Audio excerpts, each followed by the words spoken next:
Mas eu gostaria, então, de passar a palavra para o professor Benjamin Goldfrank, que é um cientista político norte-americano, doutor em Ciências Políticas pela Universidade da Califórnia, em Berkeley, e professor da Universidade Seton Hall, de New Jersey. As suas áreas de estudo concentram-se em políticas comparadas da América Latina, governos subnacionais, orçamento participativo e partidos políticos. E me corrija se eu estiver errada, a sua atual investigação está centrada na participação do cidadão nos governos latino-americanos de esquerda. Então, com a palavra para o professor Benjamin. Obrigado. Boa tarde a todos e a todas. Muito obrigado pelo convite. E obrigado pela atenção. Muito obrigado pelo convite para estar com vocês neste seminário. Quando recebi o convite, eu pensei que bom que vão fazer o orçamento participativo de novo no Rio Grande do Sul. E depois eu pensei que se pode aprender do passado gaúcho com o OP. E depois disso pensei que se pode aprender das outras experiências de orçamento participativo na América Latina. Então, isso vai ser o meu propósito hoje. Pode avançar. A proposição principal que vou fazer é de que o orçamento participativo estadual no Rio Grande do Sul, na década anterior, foi relativamente bem sucedido e que existem as condições para que faça sucesso de novo. Foi bem sucedido em vários aspectos que eu considero importantes, que é principalmente o número e a diversidade de participantes e na redistribuição de recursos. Mas, ao mesmo tempo, as lições comparativas e do passado sugerem pelo menos duas questões críticas para o futuro. A primeira dessas é que o OP, em geral, é difícil de sustentar durante crises econômicas e quando há oposição política forte.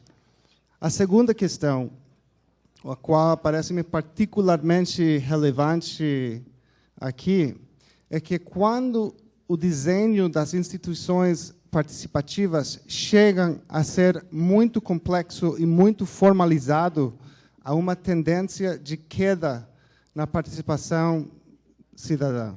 E, às vezes, há uma falta de resultados redistributivos. Pode passar. Então, para sustentar estes argumentos, vou começar apresentando quais são as condições e os tipos de desenho institucional que favorecem o sucesso do OP, de acordo com os acadêmicos. Depois, utilizando essas hipóteses, vou apresentar rapidamente algumas conclusões de 3 pesquisas anteriores. Uma compara 3 cidades nos anos 90, Caracas, Montevideo e Porto Alegre. Outra examina umas experiências mais variadas e recentes nos países de Bolívia, Peru, Nicarágua, Guatemala, e comparadas com as experiências do Brasil. E, ao final, um estudo sobre o OP gaúcho. Bom, nas minhas pesquisas sobre o OP, a pergunta fundamental que eu procuro entender é o seguinte: por que, em algumas cidades, o OP dá certo, com resultados interessantes como um incremento da participação e a transparência, uma redireção dos recursos e serviços públicos aos bairros ou vilas mais necessitados e uma redução do clientelismo, quando em outras cidades o OP se tranca, ou nem sequer tem uma existência real. Pode passar. Para explicar o sucesso ou fracasso dos distintos experimentos do OP, os acadêmicos propuseram uma série de condições sociopolíticas e características do desenho institucional propícios. A maioria dos acadêmicos sustentam que a vontade política, os recursos suficientes e a descentralização política são elementos necessários para o êxito do OP. Neste sentido, entende-se que o partido no poder, e especialmente o prefeito, ou neste caso o governador, devem estar comprometidos ideologicamente com a abertura de canais que permitam a participação cidadã para compartilhar a toma de decisões. Também entende-se que o município, neste caso o Estado, deve contar com os fundos adequados para executar obras e programas sociais, e que os oficiais locais devem ser eleitos em processos democráticos. Vários estudiosos do tema consideram outros fatores como propícios, mas não necessários. Por exemplo, a comunidade local deve contar com muitas associações civis e movimentos sociais dispostas a participar. A administração deve ter funcionários tecnicamente capacitados. As leis existentes devem permitir a participação cidadã enquanto às decisões orçamentais. E o município, o distrito usado para a toma de decisões não deve ser tão grande que desalente a ação coletiva. Existe menos consenso com respeito a quais são os característicos mais importantes do desenho institucional. Incluso há divergências sobre se alguns elementos favorecem ou prejudicam, ou não favorecem, prejudicam o OP. Desculpa, eu não sou um nativo de português, da língua portuguesa. Tá, óbvio, né? Tá. Bom, alguns sustentam que uma chave do êxito no OP é focalizar as discussões nas necessidades práticas e imediatas. Outros dizem que este enfoque debilita o debate em torno dos temas mais transcendentais e com efeitos no longo prazo. Outro debate é que alguns favorecem uma estrutura informal e aberta para o OP, que permita a participação de indivíduos ou grupos sem dar privilégios a organizações já existentes e que pode ser modificada por os participantes mesmos. E outros dizem que, para evitar a manipulação política do OP por parte dos partidos no poder e para garantir a representação de atores políticos e sociais importantes, o OP deve ser formalizado por lei e ter só representantes de organizações legalmente registradas. Isso foi parte do debate que vimos agora, né? Muitos acadêmicos estão de acordo com que os participantes devem enfrentar discussões cara a cara e devem contar com poder de decisão com respeito, pelo menos, à priorização dos investimentos no orçamento. Também sustentam que o governo deve estar diretamente envolvido na coordenação do processo do OP e que as regras e as informações orçamentais devem estar disponíveis e acessíveis para o público em geral. Tá. Então, com tantos fatores e tantas cidades que já experimentaram com o OP, como podemos saber quais são os caminhos do sucesso? Bom, podemos começar com uma mirada a essas 3 cidades pioneiras com o OP nos anos 90, que chegaram a ter resultados diversos: Caracas, Montevideo e Porto Alegre. As 3 compartilharam muitos dos característicos identificados pelos acadêmicos como fatores potenciais do êxito, tais como o nível de capital social, o tamanho das cidades, a capacidade dos funcionários e o enfoque nas necessidades imediatas. Originalmente, eu optei estudar estes casos porque pareceram os mais aptos para encontrar o êxito. Não obstante, apesar das boas intenções dos partidos no poder, apenas em Porto Alegre alcançaram todas as metas. Nesta pesquisa anterior, eu concluí que o desenho informal, deliberativo e acessível do OP em Porto Alegre foi crucial no seu sucesso. Além disso, este desenho aberto foi possível por causa de duas condições: os recursos econômicos maiores, devidos ao grau maior de descentralização financeira no Brasil, de um lado, e do outro lado, a oposição política fraca. Os partidos de oposição em Montevideo e Caracas entorpeceram o OP nessas cidades, forçando mudanças no desenho, o qual resultou mais complexo e mais formal, no sentido do que a influência cidadã foi limitada e subordinada às estruturas formais dos partidos políticos. Aqui em Porto Alegre, como vocês sabem, originalmente os partidos na oposição não eram tão fortes, mas as organizações comunitárias autônomas pressionaram para um desenho do OP mais aberto, um desenho que permitia que os cidadãos participaram na toma de decisões. Bom, a importância dos recursos econômicos não era imprevisto, mas o papel limitante dos partidos de oposição parece mais relevante do que pensamos. Essas lições reapareceram na avaliação das experiências latino-americanas posteriores. No geral, a expansão do OP fora do Brasil foi extensiva, mas não encontrou o mesmo êxito. Pode passar. Pelo menos até o 2005, os processos de participação no orçamento requeridos por lei nos municípios na Bolívia, Guatemala, Nicarágua e Peru não alcançaram o sucesso dos casos brasileiros em termos de expansão igualitária de serviços, transparência ou número de participantes.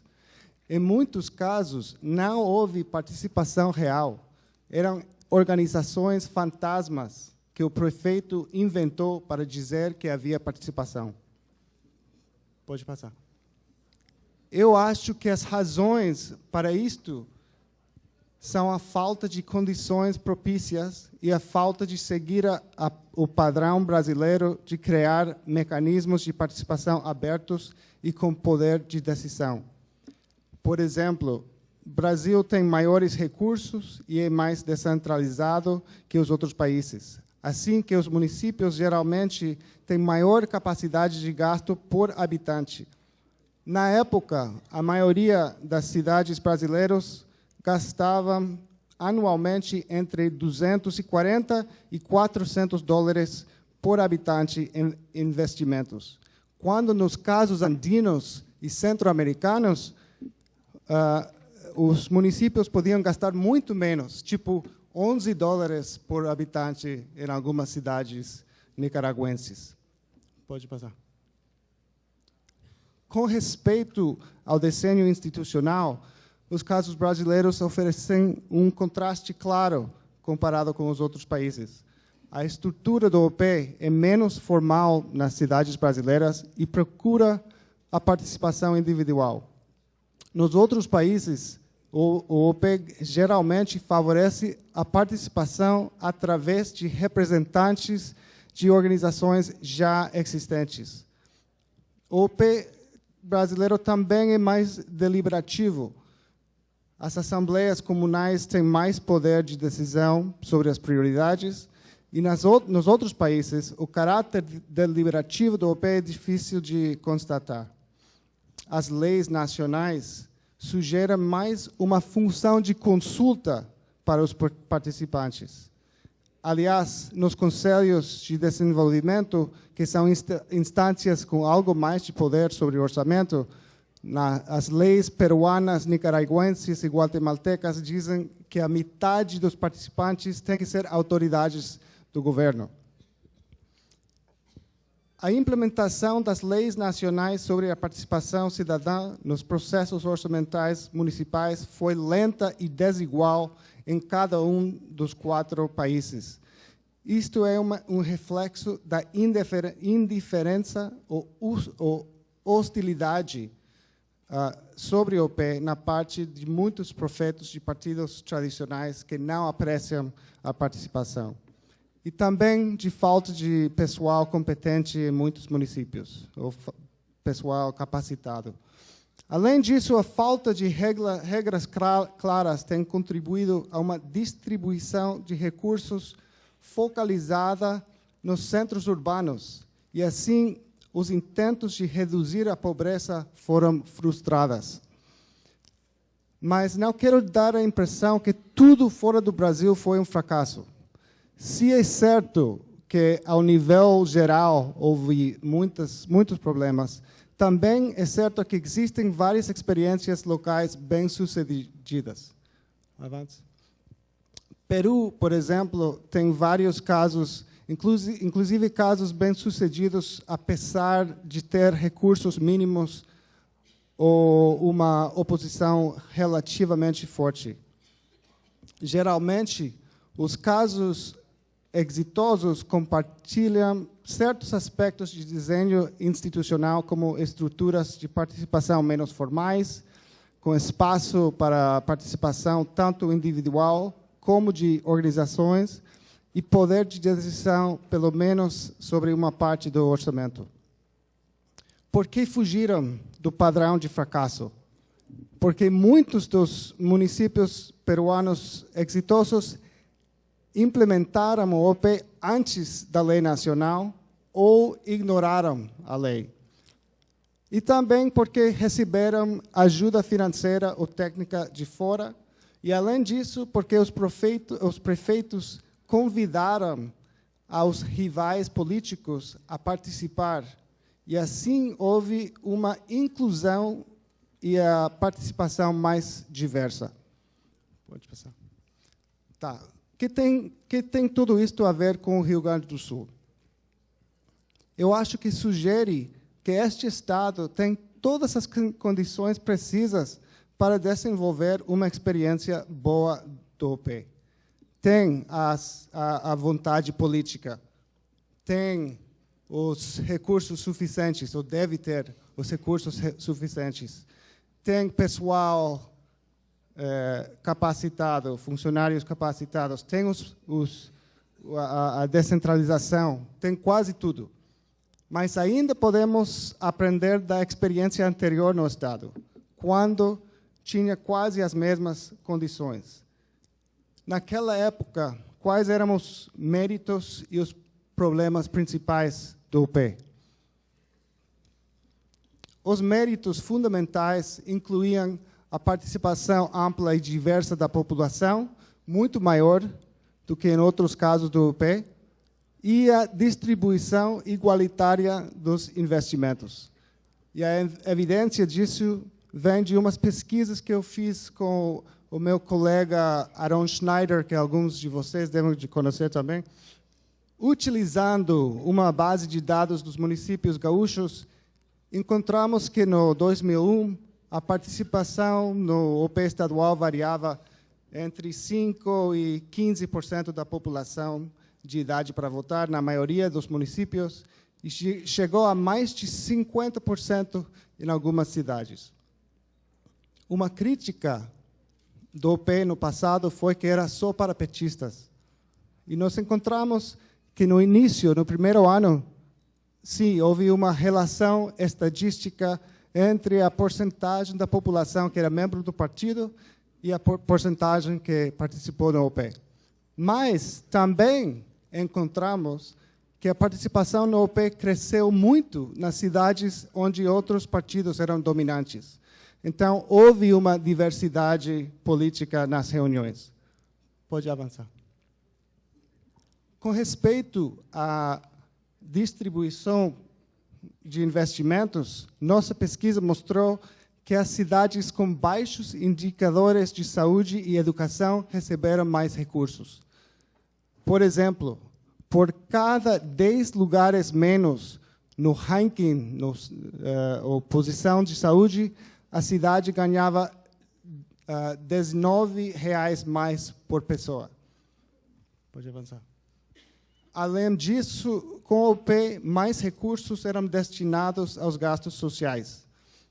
Eu acho que estas fortalezas do OP estão, em parte, pelo menos, relacionadas com as boas condições existentes e o desenho institucional aberto.